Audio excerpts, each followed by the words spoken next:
So there's a bird in the chimney, or not in the chimney, in the wood stove. Okay, baby, it's okay. It's okay. Oh, ashes. Okay. You're in the house. It's okay. Oh no, oh no.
Hi there, folks. I'm Sean the Modern Yeoman, and for the past 2 days I've been dealing with a pretty severe bout of vertigo. Now, for those of you that aren't familiar with vertigo, it's essentially a condition where particles in your inner ear kind of fool your brain into thinking that you're moving fast when you're not moving at all. And so this leads to pretty severe dizziness and nausea, and it's not a fun condition to deal with.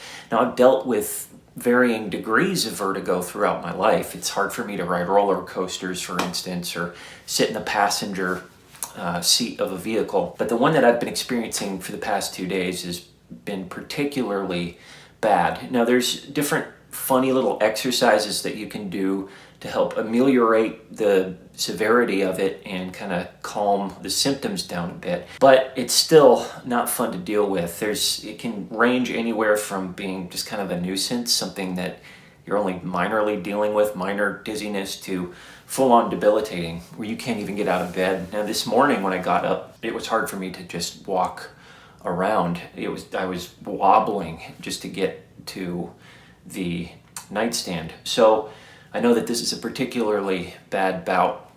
So I'm going to keep doing the little exercises that you do to help deal with it. And if it doesn't get better in the next 4 or 5 days, then I'll go see someone. But in the meantime, I'm actually taking some tea that's really helped a lot. Lemon balm and ginger. Now, we have that fresh bush of lemon balm out in the garden. And so I was able to grab some of that, cut it up, and mix it with some ginger. The ginger isn't from the garden, but I chopped up some ginger, put it in there with the lemon balm, and this is actually really helping. I know that's kind of a traditional remedy for vertigo. So if you experience vertigo, or you know someone that does experience vertigo, you might want to try giving lemon balm and ginger a shot, because it really helps keep the symptoms under control. Anyways, just because I'm not feeling well, that doesn't mean I can't take care of things that need to be taken care of, especially the animals out there on the farm. So while I may not go super hard today, I still need to get out there and get things done. So let's go see what's going on.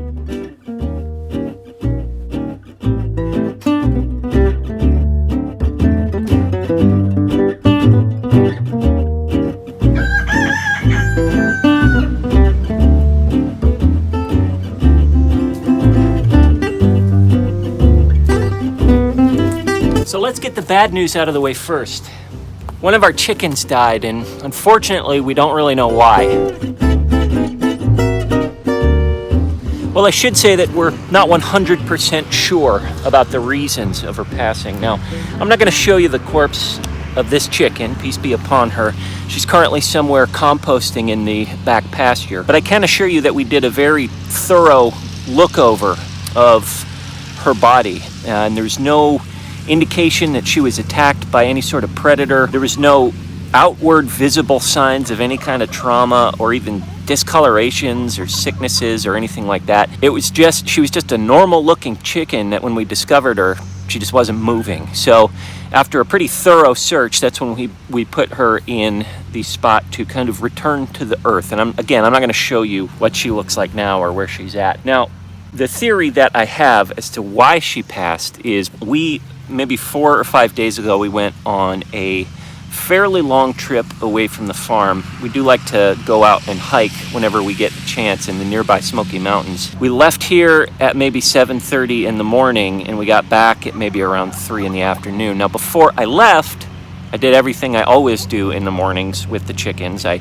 checked the food, I changed out their water, I made sure everything was okay. But I think where my mistake was that I put their water too close to their roosting bar over there. And I'm afraid maybe one of them perhaps pooped in the water. And this particular chicken didn't want to drink that water, understandably so. Now, the thing to know about that day that we went hiking is that it was very, very hot here. I'd say it was 95 or so. It was unseasonably hot. And so what we're thinking, our operating theory is that she just got way too hot and didn't have enough water. She didn't want to drink the poop water, and she died of some sort of heat exhaustion thing. Now, all the other chickens are fine. We do have one broody hen that's sitting in one of the nest boxes currently, but all the other chickens are fine. They were panting and they were really thirsty when we got back. I think my lesson is that I should never put their water source so close to a roosting bar that they could potentially poop in it. That's just one theory. And honestly, I don't even know if there was poop in the water when we came back. It was dirty and kind of cloudy. It could have been poop. It could have been poop. It could have been dirt.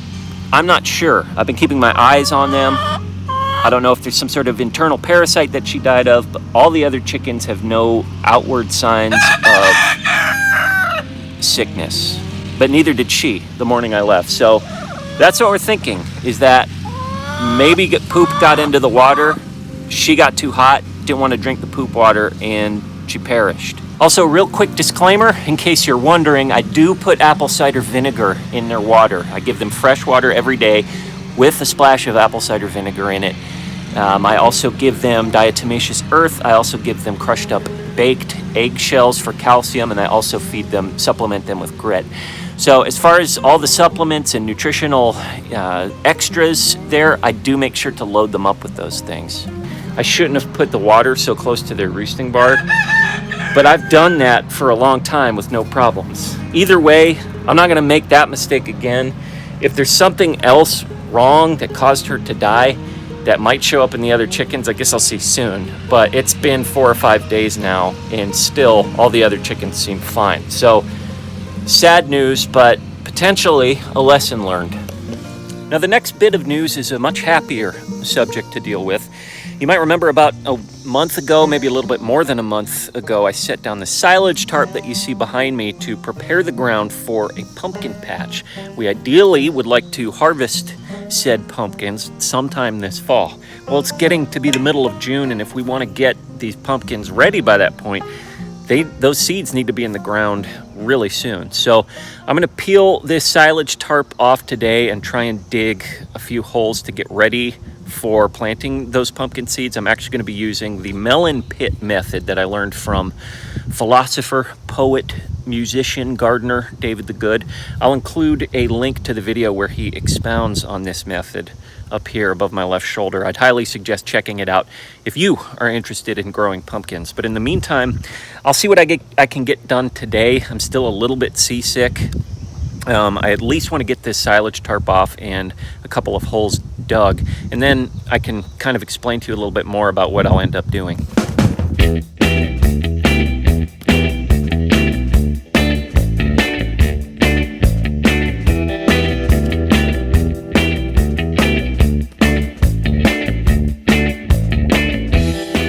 idea here is to dig 2 to 3 foot deep holes that I'll then fill with some sort of nutrient source for the pumpkins, which will go on top of those holes and ideally reach their roots down to the nutrient source. Now, David the Good actually just throws in unfinished compost. He literally takes leftovers from his fridge and dumps them into those holes 2 to 3 feet deep, so hopefully animals won't dig them up. And he'll also put in things like bones and fish heads and old lasagna from his fridge and just dump it in there, raw, unfinished kitchen scraps. He'll also put in burn stuff, ashes, biochar that he'll throw in there. In fact, I think he lights fires inside of the holes.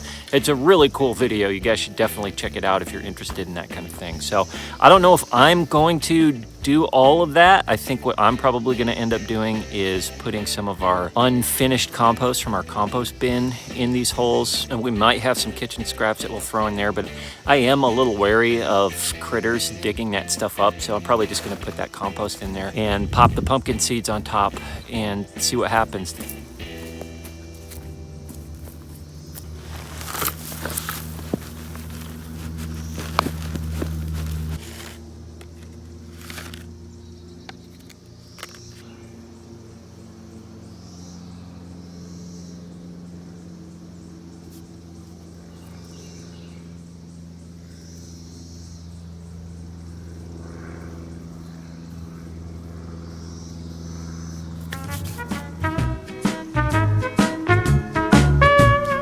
All right, guys, so I'm happy to report that the pumpkin seeds are in the ground. I'm gonna go ahead and water these guys this evening, along with some new occupants of the barrier. I don't think I mentioned it earlier, but we did throw down some strawberries on the south end of the barrier after I sheet mulched that area as well. Instead of using compostable paper bags like I did on the north end of the barrier, I actually used straight up cardboard, and I made sure to overlap it. So it's a lot thicker on this end of the barrier than it was on the north end of the barrier. We also threw down some thyme and some more blueberries on the north end of the barrier. So we'll see what happens with it. Hopefully the weeds don't take over again for a while. I'll keep my eye out and try and be a bit more vigilant in that regard. But in the meantime, I'll also keep my eye on these burgeoning new pumpkins and wish them luck. Also kind of fun to note that we just kind of planted a couple zucchinis in this area next to the pumpkins as a lark a week ago, not a week ago, a month ago. And man, they're already busting out. We've got a couple of zucchinis already growing here on this thing. There's a few more over there, which I don't know if they've actually got the zucchini veggies growing from them, but they're doing well. So interesting. I'm not a huge zucchini fan, but it's still kind of cool to see all this growth. So for the final item, I'd like to talk about the little bluebird that managed to find his way into the wood stove in our living room. Now, as you saw in the teaser that started the episode,